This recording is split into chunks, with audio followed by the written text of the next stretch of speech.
Hola, tengan muy buenas tardes. En esta ocasión quería hablar del capítulo 4 y 5 del libro Infocracia de Byung-Chul Han. Y con eso terminamos un poquito la revisión del libro. Decir que es un libro con muchísimas ideas. Como siempre, Byung-Chul Han es muy lúcido, da muchísimas ideas, da muchísimo campo para seguir analizando, para seguir reflexionando. Y bueno, el capítulo 4 tiene que ver con racionalidad digital. En este punto, Byung-Chul Han comenta que ya la política, todo lo que se centra a nivel cultural y social, pasa del análisis sociológico, o sea, básicamente se pone en vilo a partir de la inteligencia artificial, a partir del dataísmo, eh, ciencias o técnicas como la sociología, incluso como la psicología, en la cual pareciera ser que una psicometría o un big data de ciertas tendencias de consumo de la población pareciera que pueden sustituir un análisis sociológico, ¿verdad?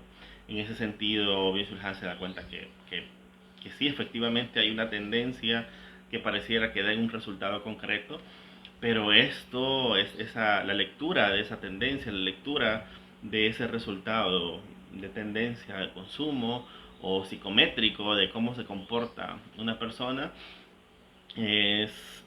¿cómo se llama?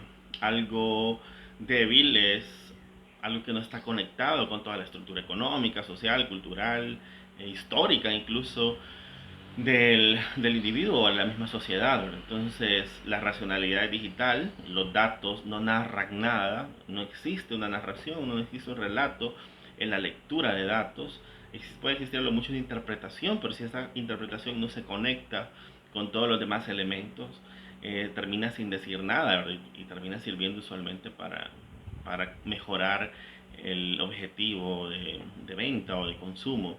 Así que la racionalidad digital implica eso, racionalizar todo, tratar de analizar la sociedad, sus problemas a partir de los datos, a partir de lo digital.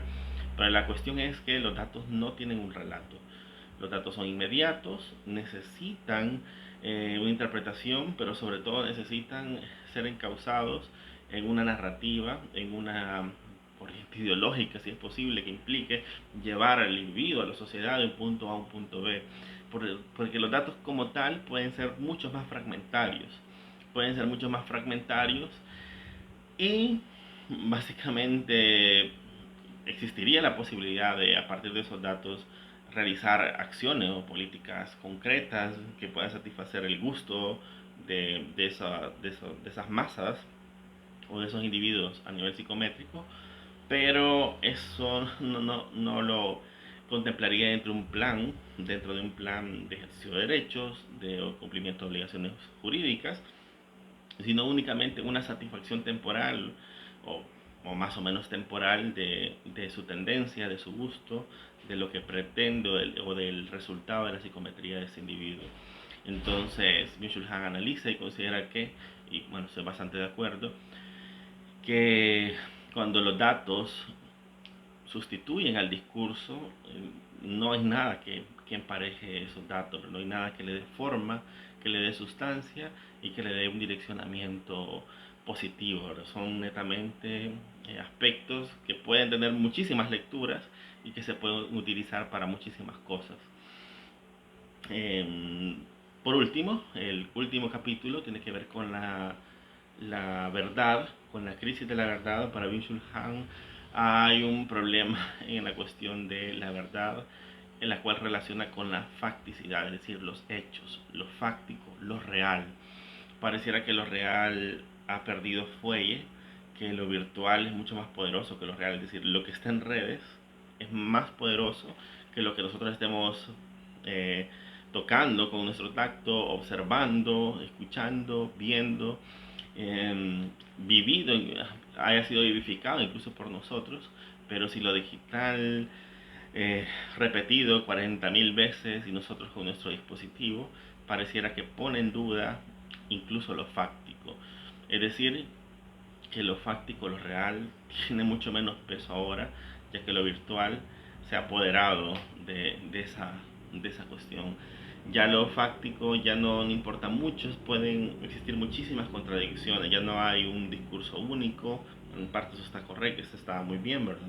pero cuando ya los hechos concretos, los resultados concretos ya no me dicen nada, porque están siempre en contradicción con una campaña publicitaria o con una situación eh, de marketing digital, pareciera que no termino de creérmelo.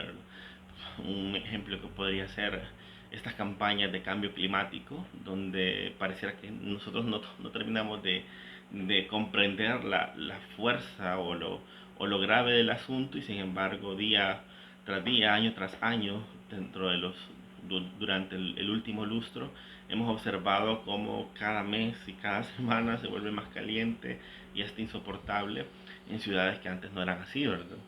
Pero pareciera que lo fáctico es irrelevante, lo real está en lo virtual.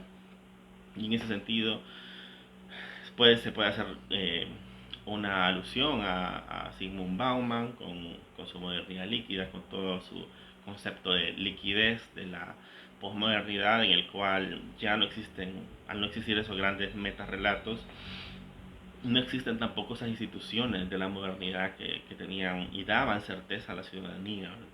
Entonces, si no hay instituciones que den certeza, implica que tampoco la verdad es algo deseable o algo viral. O sea, pareciera que lo viral ha sustituido a lo que tiene más sustancia. En ese sentido, lo que es verdadero, que lo que es verdadero o lo que intenta ser verdadero, no voy a poner tan cerrado, lo que intenta ser verdadero suele explicarse a través de un análisis profundo, ¿verdad? Con muchas aristas. Y eso que parece ser verdadero, lo verdadero es que la cuestión o que la realidad es compleja, ¿verdad? Y que no hay un negro sobre gris o un negro con blanco, y que solo tenés que elegir un camino. Y el discurso, aunque también era complicado ya en épocas con los medios electrónicos clásicos, aunque el discurso era más largo, era más estructurado, podía dentro de su análisis antes o durante su conclusión, en el camino a su conclusión, antes de elegir blanco o negro, tomaba en muchas ocasiones en ese discurso, en esa estructuración, en cuenta todos esos grises, todos esos matices. Entonces había posibilidad al menos de observarlos, de analizarlos, ver todas esas contradicciones internas, y por último sí terminar eligiendo algunas de las posibilidades que brindaba el discurso. Pero en una racionalidad digital, en una era informática, no hay posibilidad para el discurso, no hay posibilidad para profundizar, para investigar realmente. Solo son datos, datos, datos. Y en ese sentido, la verdad, como algo que nos estructuraba, incluso en aspectos religiosos o de fe, que daba un sentido a la vida de las personas, ni siquiera la verdad pareciera ser importante, porque cuando lo virtual choca con lo fáctico, con lo real, pareciera que son dos realidades alternativas que están fuera incluso de mí, ¿verdad? Entonces, eh, eso, el, hay crisis de la verdad porque hay crisis de las instituciones, hay crisis incluso moral, ¿verdad? Al final, Byung-Chul Han termina siendo un conservador en muchos ámbitos, y para él la sociedad actual ha dejado mucho esa guía moral que anteriormente la caracterizaba. Hace también un análisis el autor de los conceptos de isegoría y de parresía, en las cuales la isegoría tenía que ver lo relaciona a una especie de libertad de expresión, esto en palabras de Byung-Chul Han. La isegoría tenía que ver con una libertad de expresión general de la ciudadanía, en la cual incluso estaba permitida, no era el ideal, pero digamos que estaba presupuestado la contradicción o algún tipo de modificación de lo que sería la realidad, algún tipo de manipulación de la realidad, de erosionar la verdad conocida.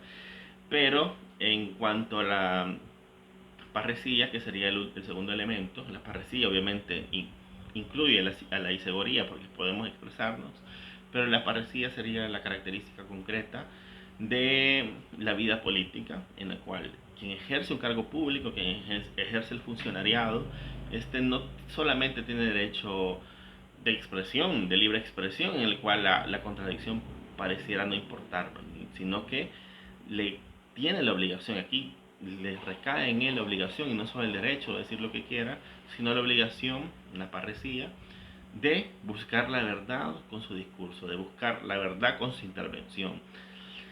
Es decir, está obligado a buscar la verdad. Y cualquier modificación de la verdad de forma intencional eh, sería considerada algo gravoso para esa función pública que ejerce. Así que, bueno, eso sería este libro.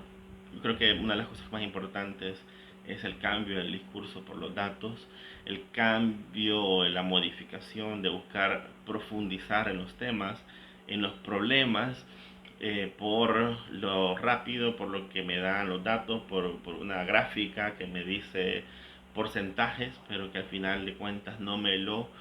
esos datos o esos porcentajes no están interconectados con los demás elementos sociales, entonces eso está en detrimento con lo anterior, con épocas previas en las cuales había un análisis mucho más profundo y aunque las decisiones costaba que fueran que se hicieran realidad a través de políticas públicas que tenían que verificar la constitucionalidad, la relación con los convenios y tratados internacionales, las obligaciones jurídicas, lo presupuestario, etcétera, todo eso que se integraba, pareciera que en esta época de datos y en la que el autor llama infocracia, todo es mucho más inmediato, menos integral, eh, mucho más líquido en palabras de Bauman, mucho más superficial.